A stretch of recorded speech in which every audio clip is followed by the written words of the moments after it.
Graça e a paz, irmãos. Estamos aqui de novo no nosso curso telepresencial, nessa matéria maravilhosa, comunhão no Espírito com Deus que reside, com Deus residente.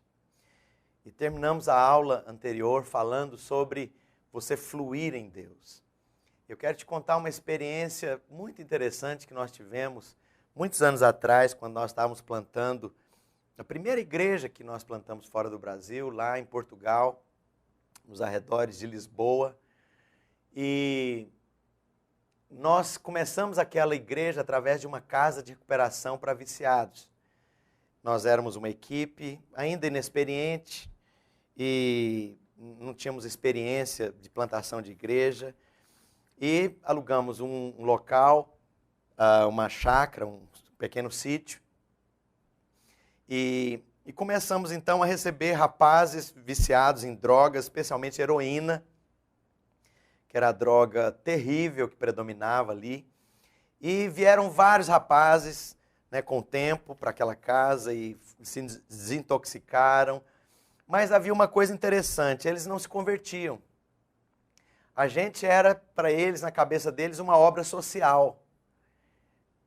Não havia um ambiente ali que predominasse fome de Deus, presença de Deus, porque a maioria era não crentes, era gente que vinha do ambiente de barra pesada. E era muito difícil, porque a gente estava, às vezes, ministrando coisas tão solenes, eles não tinha experiência de novo nascimento, não tinha experiência com Deus ainda.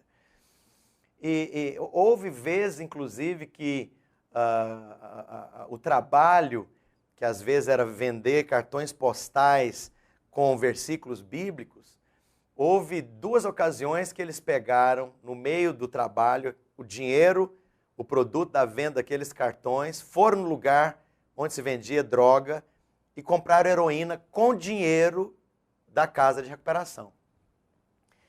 E depois de muito trabalho e tudo, chegou a ocasião do dia do batismo deles. E no momento do batismo, alguns saíram ali para colocar as batas e tudo. E aí nós fomos depois ver o lugar que eles tinham trocado lá as roupas. E o irmão chegou para mim e falou: pastor, olha aqui o que eu achei. E tinha vários tocos de cigarro. Os caras todos tinham fumado minutos antes de descer as águas.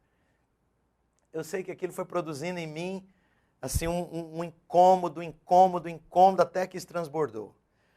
Aí numa ocasião nós estávamos jejuando, orando, um fim de semana, só equipe. E aí eu me voltei para Deus e falei: Pai, no nome de Jesus, eu quero ver e eu verei cada um daqueles jovens caindo de joelhos aos prantos, se arrependendo dos seus pecados, clamando por Jesus Cristo, e essa realidade é plantada para dentro dos seus corações, em nome de Jesus. E eu lembro que a gente orou sobre aquelas questões, e eu especificamente mencionei isso, que eles, em lágrimas, caíssem de joelhos, clamando por Jesus. Isso foi sábado à tarde. No domingo pela manhã, nós tínhamos normalmente as reuniões da igreja, em que os pais desses jovens vinham para ser evangelizados. E éramos uma pequena comunidade ali, sei lá, umas 30 pessoas, 30, 40 pessoas no máximo. E quando nós começamos a ministrar, a orar e a adorar o Senhor, um fenômeno começou a acontecer diante dos meus olhos. Aqueles rapazes começaram a cair de joelhos, em lágrimas, clamando por Jesus. E eu fiquei perplexo. Falei: Deus, isso é extraordinário. Aquilo que é ministrado na presença se torna realidade material, visível, histórica, presencial, táctil, diante dos seus próprios olhos naturais. Uma outra experiência que eu tive com época que eu dava aulas, com uma aluna, ela se converteu, mas antes de se converter, ela era uma jovem senhora, já tinha uns 3 filhos, E eu dava aula naquele supletivo, era uma grande escola na região de Campinas, em Goiânia. E dando as aulas ali, aquela mulher vinha sempre muito provocativa, de mini saia, sentava bem à frente, fumando. Naquela época, isso, né, o cigarro era uma coisa que ninguém perseguia, ou ninguém se incomodava muito. Havia esse lugar comum, né, em que as pessoas podiam fumar em qualquer lugar. E ela vinha fumando na própria aula. E dava uma baforada, jogando o cigarro provocativamente para mim. E eu fazia escola bíblica na época, Deus colocou no meu coração para orar por ela. Eu comecei a orar. E ela, né, viu ministrando Deus, que a Deusília seja salva, que o Espírito da verdade entre no coração dela, haja fome no coração dela, haja sede de Deus. Então, de vez em quando ali, no intervalo, alguma coisa, né, antes da aula ou logo depois da aula, eu falava de Jesus para ela, e dizia que ela precisava de Jesus, e eu estava orando por ela. Ok, vieram as férias. E depois das férias, voltamos às aulas, ela vem correndo para mim, professor, converti. Eu, é mesmo, Deusília, você se converteu? Em que igreja que você está? Onde você está? Eu estou na igreja de Jesus Cristo dos Santos dos Últimos Dias. A mulher não tinha virado mormon? E na hora, né, ela vem contar esse testemunho, e ela vinha de uma vida, né, assim, muito estranha, e sem Deus, etc. Eu não podia demonstrar para ela e jogar no chão aquela experiência nova que ela estava tendo. Sabe o que eu fiz? Quando eu orava por ela, eu ministrava: Deus, da parte do teu Espírito Santo, produz agora convicção no coração da Deusília. Toda vez que ela colocar o pé naquele lugar, haja uma angústia da parte do teu Espírito Santo no coração dela, que ela sinta que não está dentro da tua vontade estando naquele lugar. Eu transfiro da parte do Senhor para o espírito dela agora, em nome de Jesus, uma convicção, uma angústia, um desespero, toda vez que ela chegar naquele lugar. E haja no coração dela um clamor por conhecer o Senhor. Haja agora no coração dela, eu trago isso do teu trono e coloco no coração dela. Haja um desejo de conhecer o Senhor agora. Haja um desejo do coração do Senhor para o coração dela. Ó Deus, que o Senhor coloque no coração dela o desejo de perguntar para mim onde que é o local da igreja, para que ela venha, para que ela congregue conosco. Em nome de Jesus, eu coloco isso no coração da Deusília. Muito bem. Chegava para dar aula, a Deusília já não está muito alegrinha. Aí, passados alguns dias, ela chega para mim e diz isso: professor, está acontecendo algo muito estranho. Eu, é mesmo? O que, Deusília? Tem alguma coisa errada naquele lugar que eu vou, porque toda vez que eu chego lá me dá uma angústia. Quando eu penso em ir para aquele lugar, me dá uma repulsa. Alguma coisa dentro de mim diz que aquilo lá não está legal, que não está certo. O que está errado? E outra coisa, como que eu faço para ir para a sua igreja? Irmãos, literalmente, ponto por ponto, coisa por coisa, que eu havia ministrado na presença, o Espírito Santo tinha colocado dentro dela. Deixa eu te falar, você é templo. A sua voz é a voz de Deus. Sua boca é a boca de Deus. Seus olhos são olhos de Deus. Suas mãos são mãos de Deus. Quando você chega, é Deus chegando. Quando você chega, é a presença de Deus chegando. Quantas vezes vivemos esse tipo de experiência? Ocasiões distintas. Eu lembro de uma ocasião que havia um grande evangelismo que era feito com grandes somas de dinheiro, com trio elétrico, com um caminhão, mobilizavam um coral. E isso era feito num condomínio muito grande de prédios. E eu me lembro que numa dessas ocasiões eu estava lá também, eu já era líder de jovens e ninguém se converteu. Aquele movimentão, todo mundo, né, ali na expectativa de que alguém se convertesse. Mas sabe, aquilo era um grande show. Não havia espírito ali, não havia vida ali, não havia fluir do espírito. As pessoas chegavam assim, eu vou chegar e vou abafar com esse caminhão de som de crente, com esse trio elétrico de crente, com esse grande coral de crente, com esse tanto de gente imponente aqui. Ninguém, eu não estou exagerando, ninguém se converteu e ninguém se convertia. Aí o irmão que organizava aquilo, um ano depois, chamou a mim e a um outro irmão e disse, olha, eu não vou fazer aquele evangelismo porque aquilo não está dando certo. Vamos fazer o seguinte, o Marcelo prega e você toca o violão. Vamos fazer só isso. Irmãos, e nós fomos orar.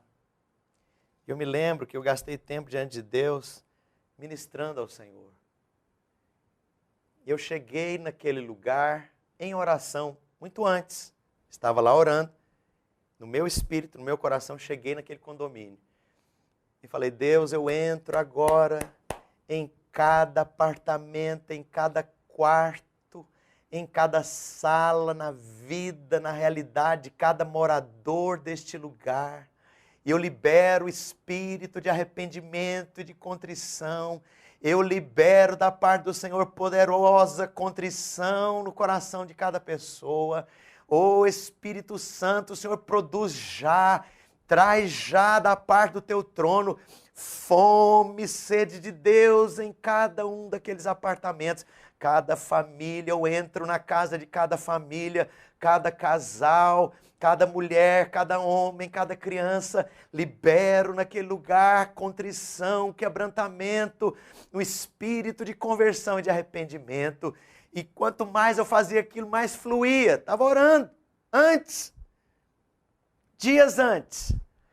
E aí no dia, a gente sabia dos valores gastos nos anos anteriores, de um trio elétrico, de coral de tal igreja, de uma banda de outra igreja, centenas de pessoas ali envolvidas e não tinha dado resultado.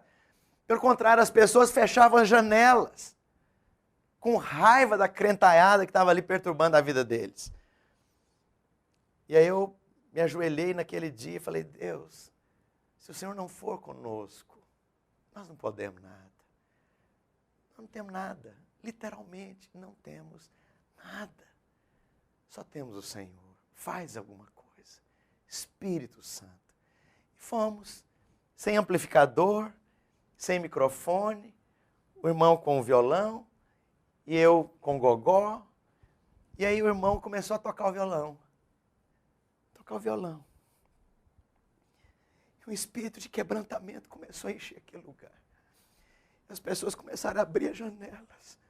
As pessoas começaram a descer dos apartamentos. Daqui a pouco tinha centenas de pessoas ao redor de nós. Só eu e aquele irmão com violão. E à medida que a palavra era anunciada, as pessoas em lágrimas vinham se convertendo a Jesus. Daqui a pouco tinha uma pequena multidão ali, entregue para o Senhor.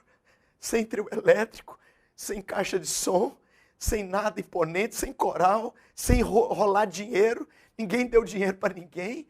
Mas a presença de Deus se manifestou. Eu te pergunto, qual foi a diferença? O que foi tão marcante de diferente? Sabe, em um lugar, o templo de Deus funcionou. Quer dizer que Deus não estava lá, naqueles crentes do trio elétrico, do coral, da banda, aquela centena de crentes? Estava. Só que Deus estava entupido, bloqueado, sufocado, restringido, por crentes que estavam totalmente voltados para o exterior, para as coisas externas, o que o meu canto pode fazer, o que o meu coral pode fazer, o que o meu trio elétrico pode fazer, não o que o Espírito pode fazer. Sabe, quando nós lançamos mão de coisas naturais, ao invés de dependermos de Deus, nós perdemos a função de templo e voltamos a ser religião, Roma. nós voltamos a ser paganismo, nós voltamos a ser coisas que não expressam a Deus. Quer dizer que ele está lá? Sim. Mas quer dizer também que ele não é liberado, ele não flui. Por quê? Porque os crentes são ignorantes dessa verdade, não têm revelação da verdade e não têm experiência com essa verdade. Mas não vai ser assim com você mais. Não vai ser assim jamais com você. Porque Deus te trouxe para fazer esse curso, para você ter revelação e experiência com o Deus residente dentro de você. Porque Ele não pode estar mais perto de você do que Ele já está. Pois Ele não está com você, Ele está dentro de você. Agora, já, neste exato momento. Isso é maravilhoso demais. Agora, quando nós queremos então caminhar para a experiência, para esse fluir na presença de Deus, para essa realidade de beber do Senhor, de experimentar do Senhor, de desfrutar do Senhor, há uma outra coisa envolvida. Você tem alguns obstáculos práticos. Eu gostaria de dar um salto lá para o capítulo 4 da nossa apostila, de falar dos obstáculos. Alguns obstáculos. Deixa eu acrescentar alguns aqui, eu tenho mencionado insistentemente esses obstáculos. O primeiro deles é a ignorância, é não saber, é desconhecer essa verdade. Agora, se pastores não conhecem a verdade, as ovelhas não vão ter revelação também. Se líderes não têm entendimento e nem revelação, os liderados, é claro, também não vão ter nem entendimento, nem revelação, muito menos experiência. Por isso, essa questão do curso de maturidade no Espírito e agora dessas matérias no telepresencial, essas verdades, elas não podem ser coisa intelectual, doutrina guardada em livros empoeirados na estante. Isso tem que se tornar experiência, realidade, manifesta, desfrutada, vivida. Então, o primeiro obstáculo é a ignorância. Eu preciso de articular com clareza, argumentar com clareza, construir esse ensino, como nós temos feito aqui nessas aulas, com essa argumentação bíblica, embasada, fundamentada, clara, inteligível. Esse é o ponto de partida. Mas a segunda coisa, é preciso ter a revelação disso. Isso é o Espírito Santo que vai dar. Minha expectativa e a minha oração é que o Espírito Santo esteja trazendo revelação dessa verdade na sua vida de maneira poderosa, para que isso exploda num outro nível de vida cristã, na sua experiência. E finalmente nós chegamos na posição ou no lugar em que há entendimento, há revelação, e agora nós podemos ter experiência. Nós podemos ter contato com essa verdade, nós podemos desfrutar dela, nós podemos começar a manifestá-la. E aí nós temos então alguns obstáculos que a Bíblia mostra de maneira muito clara. A primeira coisa é como que eu vou lidar com essa palavra bíblica que o Espírito Santo habita comigo, está dentro de mim. Como é que eu vou lidar de maneira prática com essa verdade que não vos deixarei órfãos, voltarei para vós outros, porque eu estou em meu Pai, vós em mim, Jesus diz, e eu dentro de vós. E aquele que me ama guardará a minha palavra, o meu Pai o amará, e viremos, eu e o Pai, e faremos nele, dentro dele, morada, dentro de você. O Pai fará morada. Como é que eu posso lidar com isso? Sabe, há 3 princípios muito simples. Primeiro é crer na palavra de maneira pura, singela, básica, elementar, simples. Isso é tão fácil quanto respirar. Você faz força para respirar? Você nem lembra que está respirando. Então, o primeiro aspecto é você crer na palavra. Da mesma forma que você creu quando você veio para a salvação e veio para o Evangelho e entregou sua vida para Jesus. Você creu. Uma fé simples. Jesus foi apresentado, você creu nele, o recebeu e foi salvo.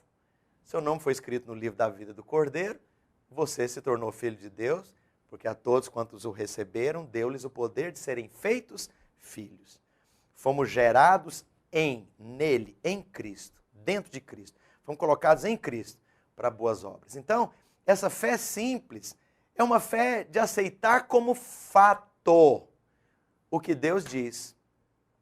Qual a diferença entre um fato e um boato? Um boato é alguma coisa que não tem base na realidade. Mas um fato é um acontecimento. Por exemplo, Getúlio Vargas foi presidente do Brasil. Isso é um fato, não é um boato. Tem história, tem documento, tem realidade, tem testemunhas, tem material histórico.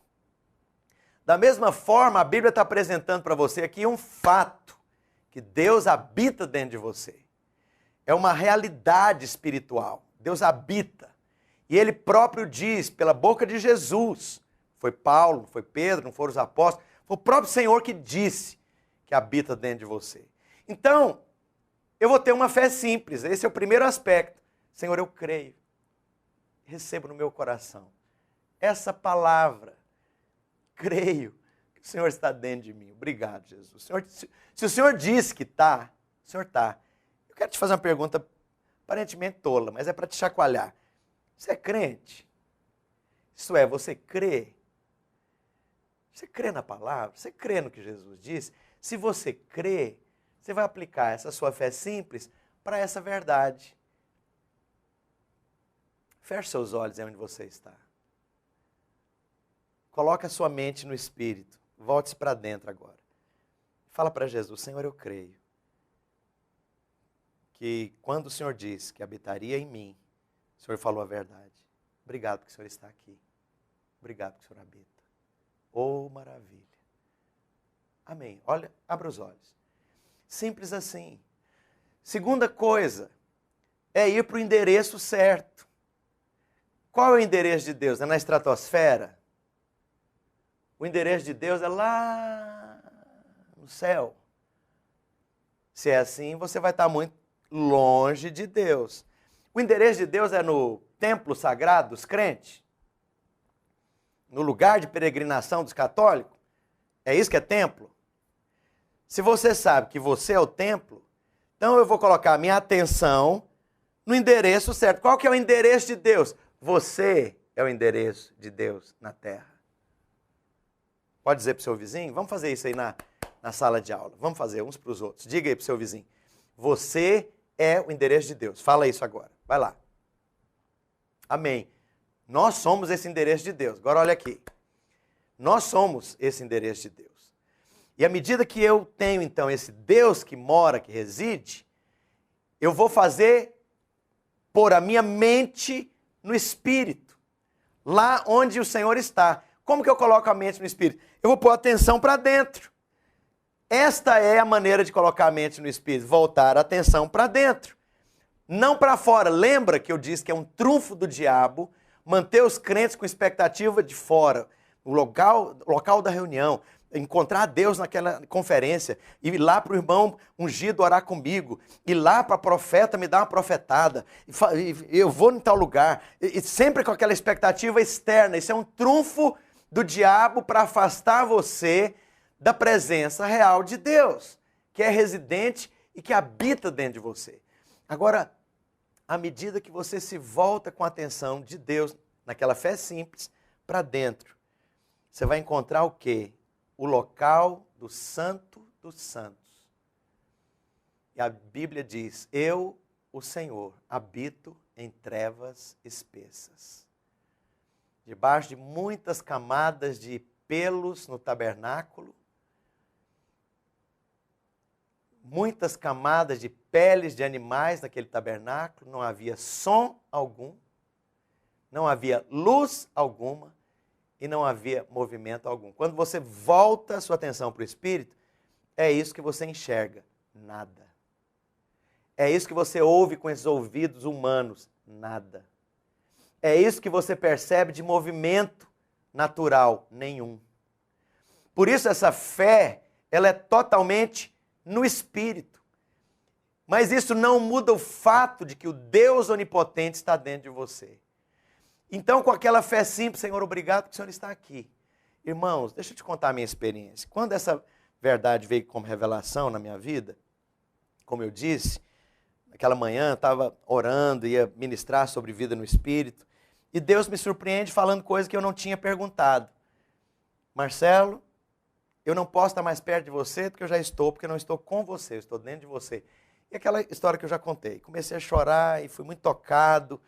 E a partir de então, várias vezes eu me voltava para o Espírito e ao me voltar para o Espírito, instantaneamente, a presença de Deus, a percepção da presença de Deus fluía.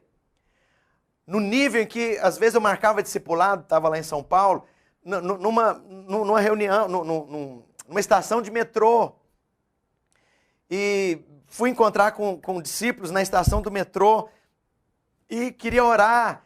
Multidão de dezenas, milhares de pessoas passando ali. Eu me voltava para o Espírito, porque se você está voltado para o Espírito, você não tem que ter, na verdade, olhos fechados, né? À medida que você está treinado para orar, você se volta para o Espírito, mas está de olho aberto. Nesse momento aqui eu estou de olho aberto, olhando para você, gravando essa aula, mas vou me voltar para o meu Espírito. Vou fazer isso aqui agora. Aleluia. Oh, Senhor Jesus, bendita a tua santa presença. Oh, Jesus, Senhor Jesus. Você está olhando lá de fora, mas não está vendo movimento nenhum dentro de mim, mas eu me voltei para o meu Espírito. Da mesma forma, então, que eu fluía dessa maneira, houve ocasiões lá atrás que eu ia, então, agora, chegar diante do Senhor e ia ministrar a Ele. Só eu fechava os meus olhos, crendo na palavra que Ele diz que habita dentro de mim, com amor e colocando a mente no Espírito, colocando a minha atenção para dentro, voltado para dentro. E às vezes eu ia orar e não via nada, não percebia nada e não sentia nada.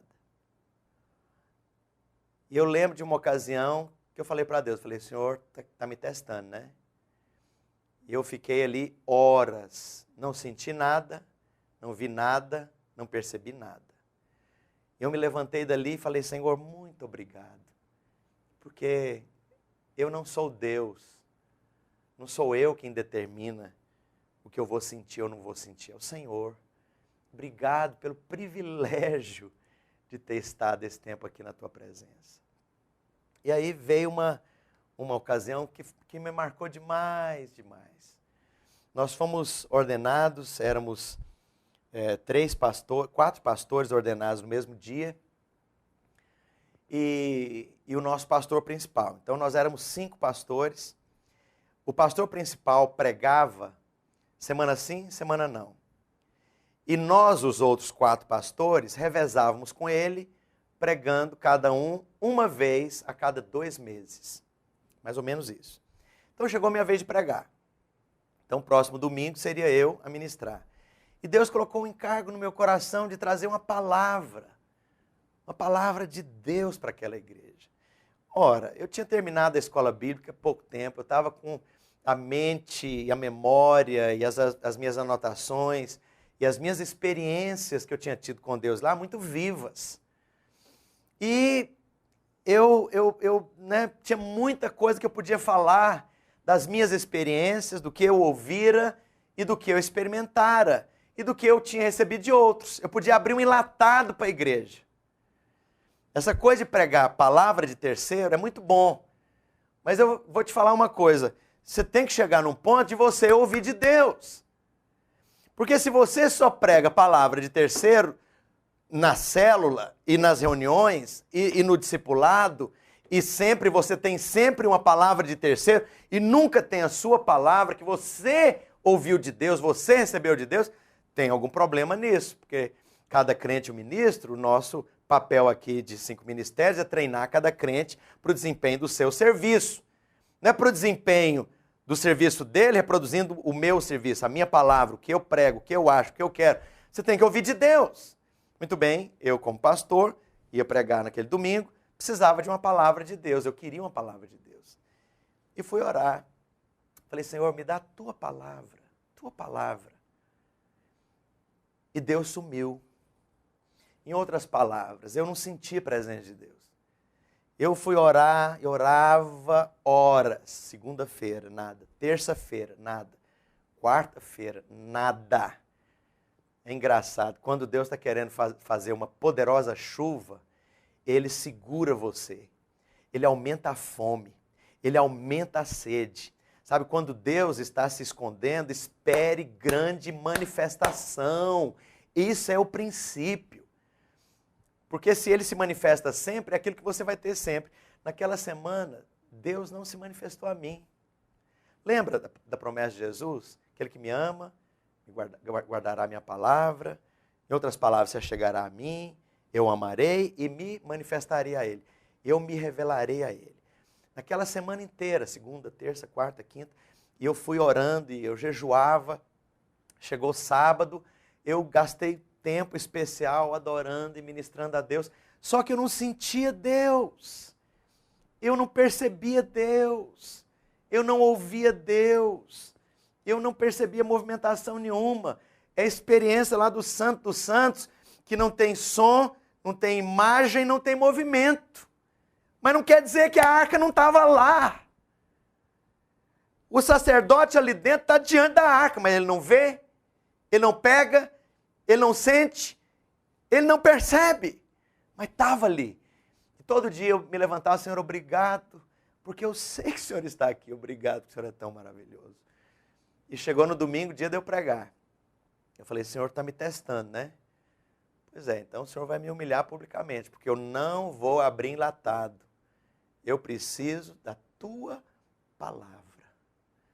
Chegou a hora do culto e eu estou lá, voltado para dentro, fazendo tudo isso que eu estou te falando. E nada. Termina o louvor, o pastor me apresenta, me chama no púlpito. Hoje é o nosso querido pastor Marcelo que vai ministrar a palavra. E aí eu chego, pego o microfone, estou ali diante da igreja, umas 1000 pessoas. Eu fui honesto, falei, irmãos, eu desejei ardentemente uma palavra de Deus para vocês essa semana. Uma palavra que viesse do trono, do coração de Deus para cada um. E contei ali poucas, questão de minuto e meio. Mas até esse momento Deus não me deu a palavra. Gente, isso é ridículo. Como é que um pastor que é pago para pregar, que vive para pregar, como meu pai diz, de goleiro frangão, goleiro vazado, que larga bola. O cara só faz isso na vida. O cara vive para isso, o cara não pega uma bola. Então, a mesma coisa. O pastor só vive para isso, ele não tem a palavra. Como assim? Mas vamos orar, eu disse. E nós oramos, eu falei, Senhor, o Senhor nos trouxe esse momento aqui. Dá-nos a tua palavra. Naquele instante, veio um raio no meu coração. Um versículo bíblico. E eu falei, irmãos, vamos ler esse versículo bíblico. Eu li o versículo. Humilhai-vos sob a potente mão de Deus, e Ele, a seu tempo, vos exaltará. Porque aquele que se exalta será humilhado, mas aquele que se humilha será exaltado. Deixa eu te falar, eu nunca, na minha vida cristã, 30 anos que eu sou pastor, eu nunca vi uma reunião como aquela. A presença de Deus começou a fluir de uma maneira poderosa. Não teve pregação, eu só li o versículo bíblico. O meu pastor ajoelhou lá no canto, começou a chorar. O povo saía do banco, ajoelhava. As pessoas não choravam, as pessoas soluçavam. Tinha gente que soluçava de balançar o ombro, sei lá, por uma hora e pouca, a presença de Deus fluindo. Porque Deus falou por um versículo sem que ninguém tivesse articulação nenhuma, ou explicasse coisa alguma, ou elaborasse de maneira inteligível, num encadeamento lógico, nenhuma argumentação bíblica, hermenêutica e homilética. Deus falou como um raio naquele lugar. E aí eu vendo, chocado, a igreja aos prantos, 1000 irmãos em lágrimas, soluçando, aquele lugar balançado pela presença de Deus, e o Espírito Santo falando comigo, é assim que eu faço.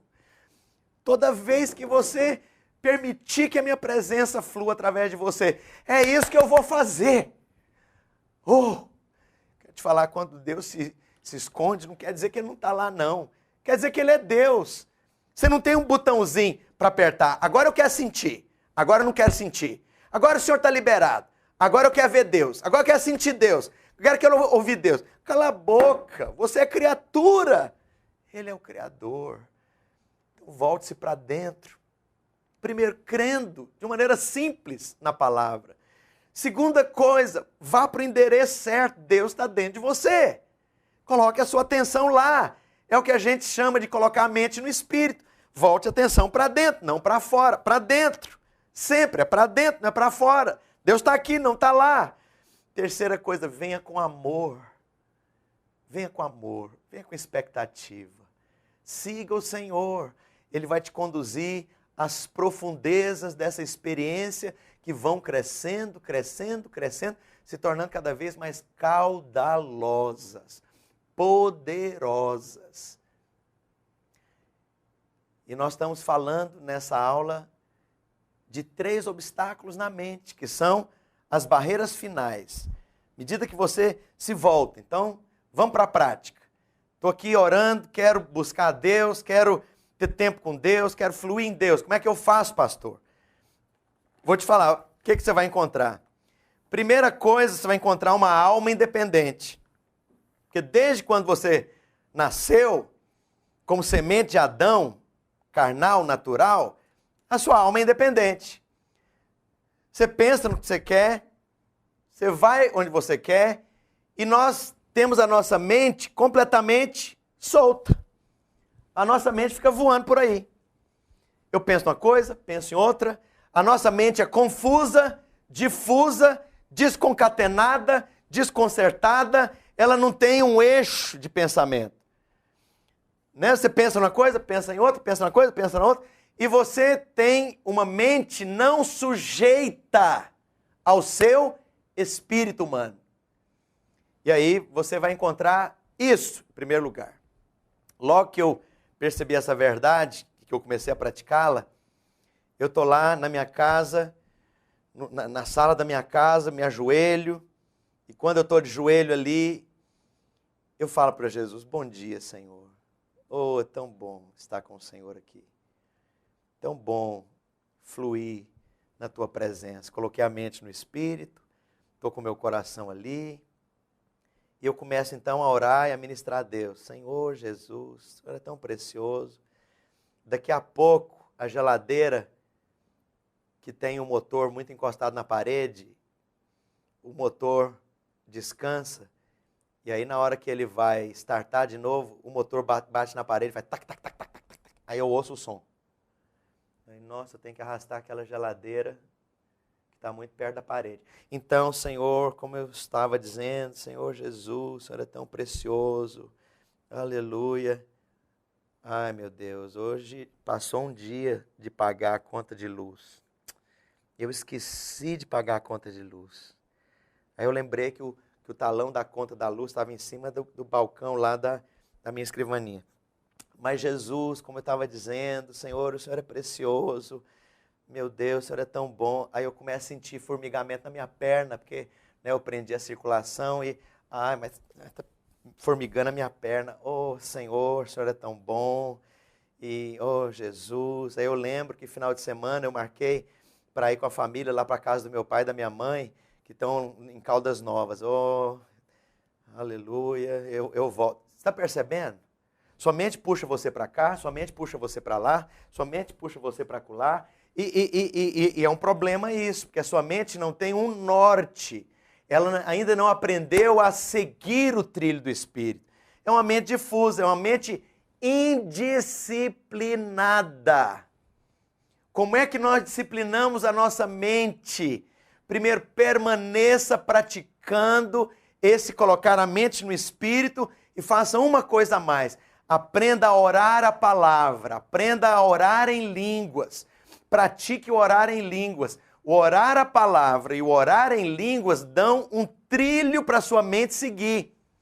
Então, por exemplo, Paulo fala, dou graças a Deus porque eu oro em línguas muito mais do que vós outros. E quando eu oro, a minha mente fica infrutífera, porque o meu espírito ora a Deus. O que significa isso? Paulo não está entendendo que ele está orando, porque ele está exercitando o espírito. O dom de línguas foi dado para disciplinar a sua mente. Em outras palavras, sua mente não entende. E não é porque ela não entende que você não faz. Esse é um problema para crente tradicional, sabe? Crente tradicional que não crê em batismo no Espírito Santo, ele tem um problema grave. Ele não vai ter experiência sobrenatural. O evangelho dele só vai ser natural, porque tem que ser explicado, tudo tem que ser explicado, tudo tem que ser determinado. Ele tem que ter o controle intelectual de tudo que está acontecendo. Não funciona assim. Então, quando Deus deu o dom de línguas, você não entende o que você está falando. Mas Paulo diz, dou graças a Deus porque eu oro em línguas muito mais do que vocês. E aí ele fala, não é na igreja que é o lugar de orar em línguas, porque se você ora em línguas na igreja e chega um incrédulo, como é que ele vai receber o testemunho de Deus? Porque ele não está entendendo patavinas. Então, se Paulo orava em línguas muito mais do que os irmãos, e não era no culto da igreja que é o lugar de orar em línguas, onde é que Paulo orava em línguas? Todo o resto do tempo. E aí, como é que você faz? Você volta para o Espírito e exercita o Espírito.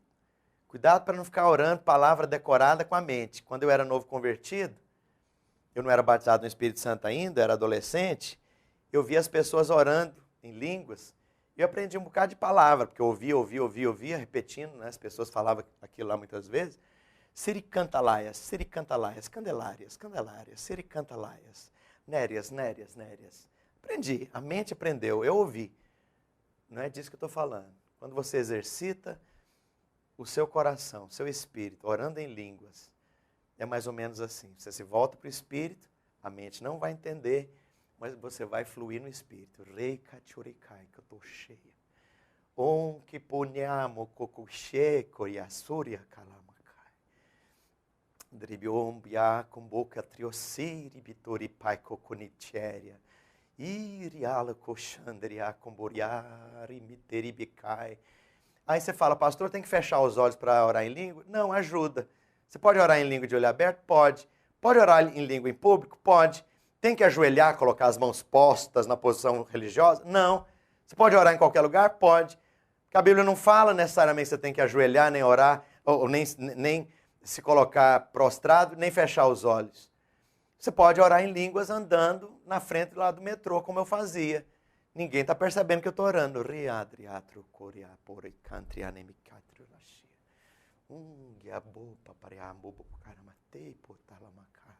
O importante é que o Espírito está fluindo, o Espírito está vivo, o Espírito está servindo e ministrando ao Senhor. A mente está infrutífera. Por que essa ferramenta de orar em língua disciplina a mente? Porque a mente tem que seguir uma coisa que ela não entende. Outra ferramenta maravilhosa para disciplinar essa mente indisciplinada, difusa, é orar a palavra. Como é que eu oro a palavra? Eu vou pegar exatamente o que a palavra diz e não vou argumentar, eu não vou meditar. Tem muitas formas de você chegar para a Escritura Sagrada e uma delas é meditar na palavra. Quando você medita, você comenta, você confessa a palavra. Nós temos muito essa prática maravilhosa de confessar a palavra. Aquele que habita no esconderijo do Altíssimo, a sombra do Onipotente descansará. Então, por exemplo, confessar a palavra, você vai dizer, eu confesso, eu declaro que eu habito no esconderijo do Altíssimo e o Senhor é o Deus onipotente que me guarda, 1000 cairão do meu lado, 10.000 à minha direita, e tarará, Senhor, obrigado, porque a tua palavra é viva. Isso é uma coisa, isso é meditar, isso é confessar, você elabora, você usa a mente para formar outras frases, formar outras orações. Mas para você disciplinar a mente, você vai pegar estritamente o texto da palavra e não vai sair dele. Você não vai colocar uma palavra a mais. você vai fazer a sua oração na sua mente, a palavra escrita, palavra por palavra, vírgula por vírgula, só que voltado para dentro. Por exemplo, João capítulo 15, verso 1.